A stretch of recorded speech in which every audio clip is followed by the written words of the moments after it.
நம்ம எல்லோரும் ஆசையை எதிர்பார்த்து காத்துக்கிட்டு இருந்தால் அந்த எலெக்ஷன் வந்துடுச்சு.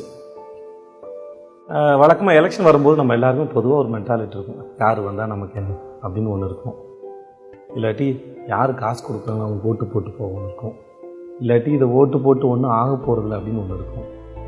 இந்த மனநிலையெல்லாம் தூக்கி ஓரம் வச்சுட்டு நாம் நமக்காக இல்லைனாலும் நம்ம குழந்தைகளோட எதிர்காலத்துக்கு, நம்மளோட அடுத்த தலைமுறையோட எதிர்காலத்துக்கு நிச்சயமாக ஓட்டு போடணும்.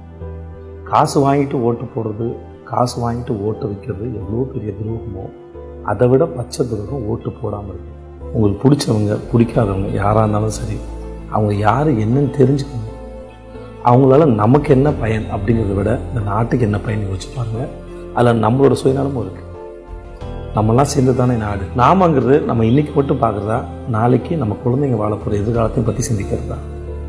நம்ம குழந்தைங்களோட எதிர்காலம் முக்கியம்.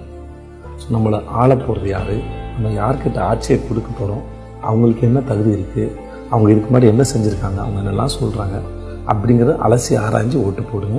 இது வரைக்கும் நீங்கள் அரசியல் செய்திகளை கேட்கலனாலும் பேசினாலும் பார்க்கலனாலும் சரி, இன்னையிலேருந்து எலெக்ஷன் போடுற நாள் வரைக்குமாவது தினமும் அரசியலை பற்றின பேச்சுக்களை பேசுங்க, செய்திகளை பகிர்ந்துக்கோங்க, அதை பற்றி விவாதத்தை வச்சுக்கோங்க.